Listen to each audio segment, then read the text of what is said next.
Hello students, in today's class we are going to start our class 11 chapter number 4 chemical bonding. Okay, so start from our first question which is of JEE Main 2019. So start from this question. The isoelectronic set of ion is isoelectronic set of ion means isoelectronic का मतलब क्या है means same number of electrons. अब same number of electrons किसमें है ये बताना है हमें बस। देखो फ्लोरीन का atomic number is 9 means 9 electron are there, 9 plus 1 10 electron हो गए फ्लोरीन में। ठीक है, fluorine having 10 electrons.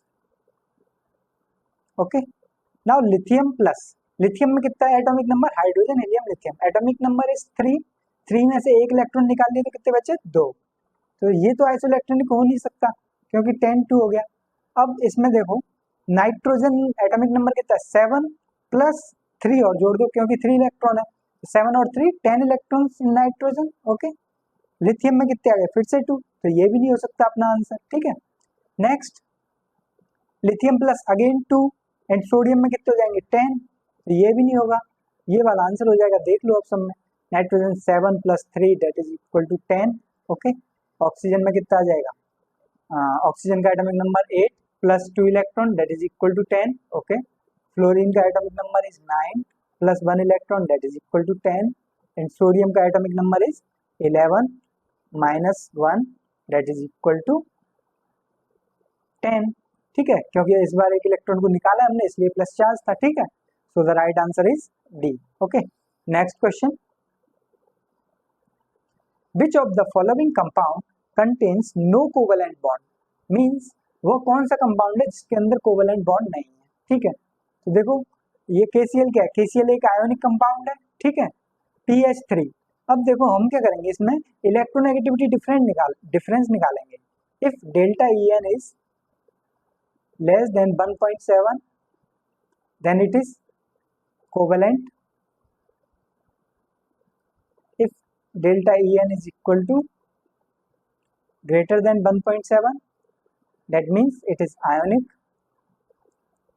If delta En is equal to, that is electronegativity difference, which is equal to 1.7, that means 50% ionic and 50% covalent. Okay, देखो P phosphorus की electronegativity difference कितना था, मैंने पाउलिंग स्केल लिखा था आपके लिए, क्या था हाइड्रोजन, हाइड्रोजन के लिए कितना था 2.1, lithium, beryllium, boron, carbon, nitrogen, oxygen and fluorine. ठीक है, तो ये कितना था 1, 1.5, 2, 2.5, 3, देन 3.5, देन 4। ठीक है, sodium, magnesium, aluminium, silicon, phosphorus, sulphur and then chlorine. ठीक है, तो फॉस्फोरस के लिए कितना है 0.9, 1.2, 1.5, 2.1, 2.5, 2.5। ठीक है, that is 3 and it is 3.5। Okay, तो फॉस्फोरस के लिए इलेक्ट्रोनेगेटिविटी डिफरेंस कितना आ रहा है 2.5, तो PH3 फॉस्फोरस के लिए 2.5 और हाइड्रोजन के लिए कितना है 2.1, तो डेल्टा EN कितना आ जाएगा 2.5 माइनस किया 2.5 में से that is equal to 0.4, means 0.4 delta EN is less than 1.7 that means this compound is covalent. ठीक है, तो देखो ये नहीं हो सकता अपना आंसर। अब लेते हैं अपन B2S6O4 को, नेक्स्ट इज B2S6O4।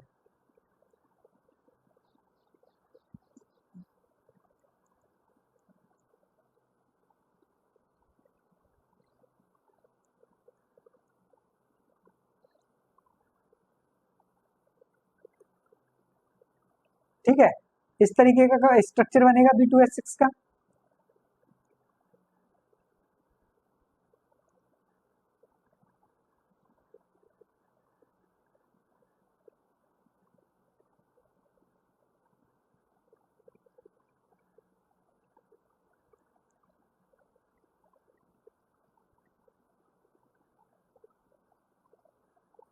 ठीक है, इस तरीके का स्ट्रक्चर बनता है B2H6 का, तो यहाँ आ जाएगा।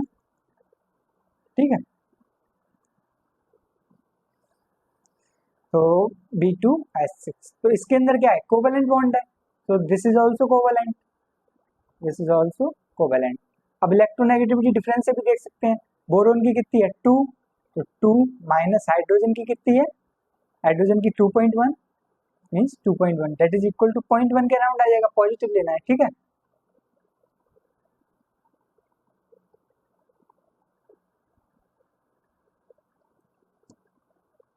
ठीक है 2.1 आ गया, तो ये कितना है लेस देन 1.7, डेट मीन्स ये भी अपना आंसर नहीं हो सकता, तो इसको भी काट दो। अब लेते हैं H2SO4 को, KCl तो हम जानते हैं आयोनिक कंपाउंड है, तो H2SO4 को ले लेते हैं। H2SO4 का स्ट्रक्चर बना रहा हूं मैं डायरेक्टली, O H2SO4,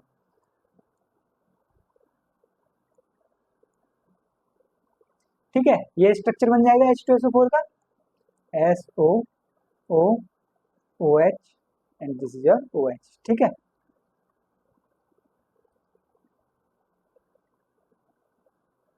तो इसमें क्या है, कोवेलेंट बॉन्ड है ऑक्सीजन और सल्फर के बीच में, इलेक्ट्रोनेगेटिविटी डिफरेंस निकाल के देख लो, उससे भी पता चल जाएगा। सल्फर की कितनी है, सल्फर की है 2.1 और ऑक्सीजन की कितनी है 3.5, 3.5 minus 2.1 that is equal to 0.4 that is 1.4, तो ये 1.7 से कम है, दैट मीन्स इसमें भी कोवेलेंट कैरेक्टर है, तो ये भी नहीं होगा, अपना राइट आंसर इज ओनली सी। ठीक है, next question, the intermolecular interaction that is dependent on the inverse cube of distance between the molecule is, okay, तो intermolecular interaction, intermolecular interaction is inversely proportional to internuclear distance, that is distance between the molecule।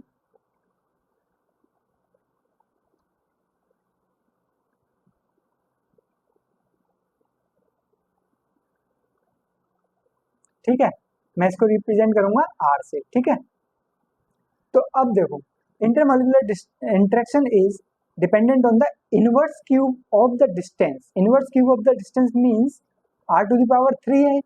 ठीक है, तो R⁻³ किस में होता है, ion ion interaction में कितना होता है, one are ionic interaction is inversely proportional to R square for ion ion interaction, ion ion interaction। ठीक है, दूसरा क्या है, ion dipole interaction, ion dipole interaction में इनवर्सली प्रोपोर्शनल टू R³ होता है, that is your ion dipole interaction.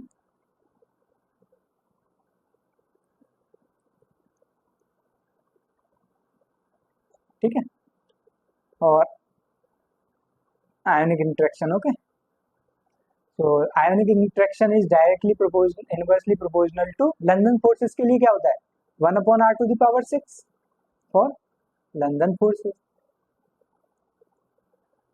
और hydrogen bonding में क्या होती है इंटरमॉलिक्यूलर और इंट्रामॉलिक्यूलर हाइड्रोजन बॉन्डिंग, तो इनमें से क्या आंसर आ रहा है ion dipole interaction, so the right answer is B. Okay, next question,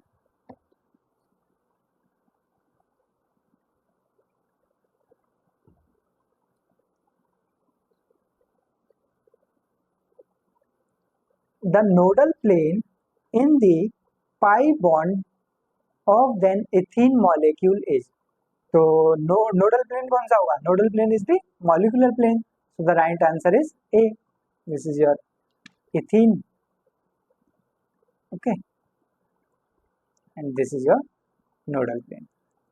ठीक है, so the right answer is A, the molecular plane is the nodal plane. Next, amongst H2O and H2S and H2Se and H2TE the one with the highest boiling point. तो देखो boiling point किस पे depend करता था, boiling point is directly proportional to molecular weight, molecular weight, okay. और दूसरा किस पे डिपेंड करता है, directly proportional to hydrogen bonding. अब मॉलिक्यूलर बॉन्ड, मॉलिक्यूलर वेट और हाइड्रोजन बॉन्डिंग में से किसको प्रेफरेंस देंगे अपन, अपन प्रेफरेंस देंगे हाइड्रोजन बॉन्डिंग को, जिसके अंदर हाइड्रोजन बॉन्डिंग उसका बॉइलिंग पॉइंट ज्यादा, ठीक है।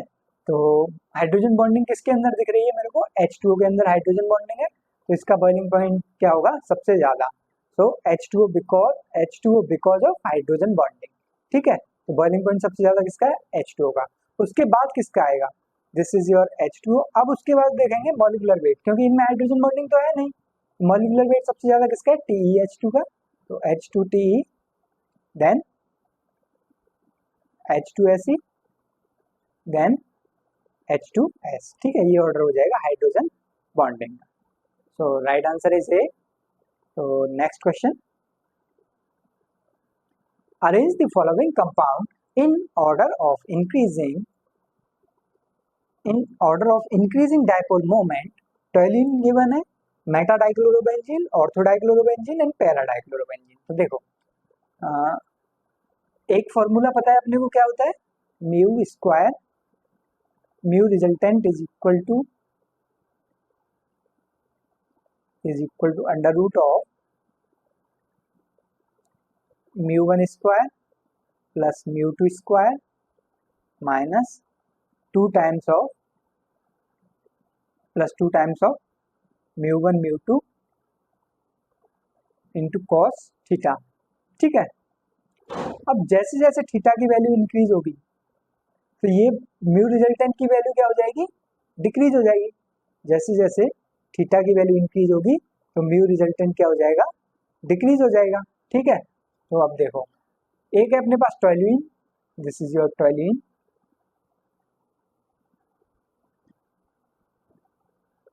ठीक है। Next is your ortho chlorobenzene, this is your ortho dichlorobenzene, okay, ortho dichlorobenzene. Next is meta dichlorobenzene,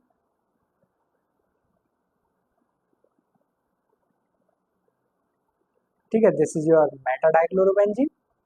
next one is the para dichlorobenzene, ठीक है। अब देखो इसका डाइपोल मूवमेंट क्या हो जाएगा, इस डायरेक्शन में less En to more En, less electronegative carbon to the more electronegative chlorine. तो इसका डाइपोल मूवमेंट क्या आ जाएगा, म्यू इज इक्वल टू 0 आ जाएगा, ठीक है। नेक्स्ट इज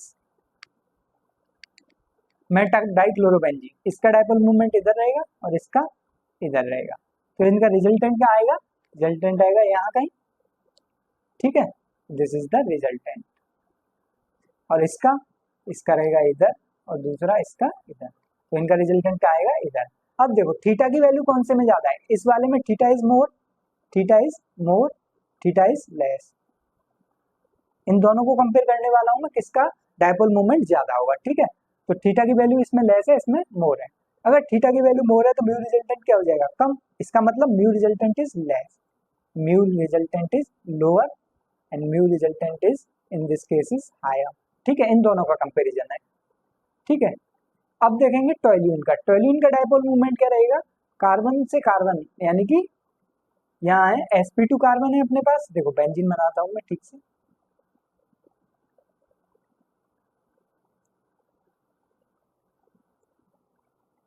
C1 2 3, ठीक है, H, ये कैसा है, टेट्राहेड्रल स्ट्रक्चर है, तो हाइड्रोजन से कार्बन की तरफ, तो इसका ये हो जाएगा, इसका ये हो जाएगा और इसका ये हो जाएगा।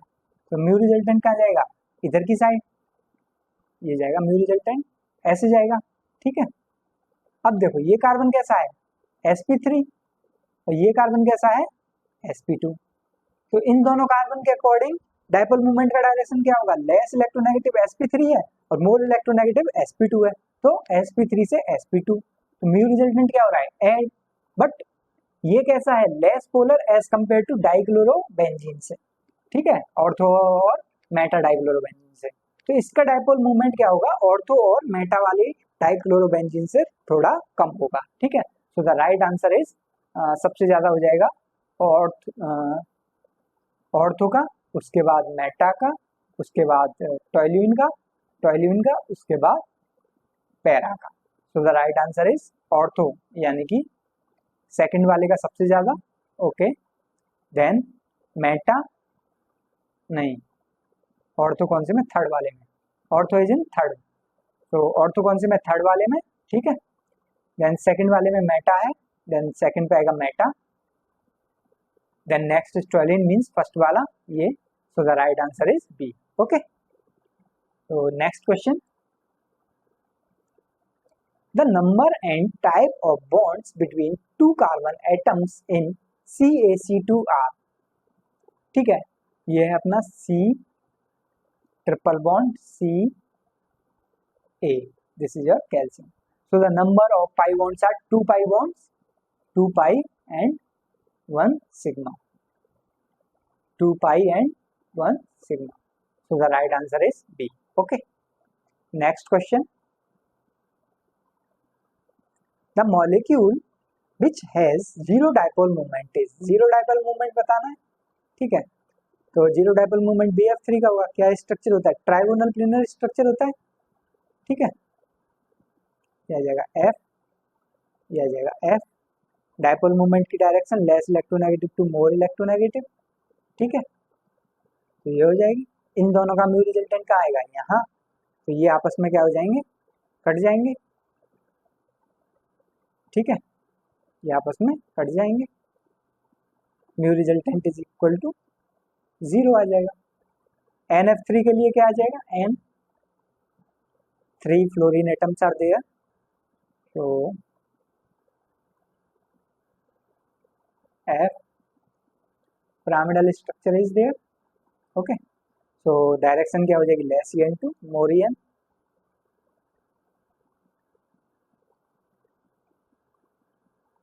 ठीक है। तो इसका म्यू रिजल्टेंट क्या हो जाएगा, कुछ न कुछ रहेगा इधर की साइड में, तो something is there in the dipole moment, ठीक है। इसका भी कुछ न कुछ रहेगा डाइपोल मोमेंट, ClO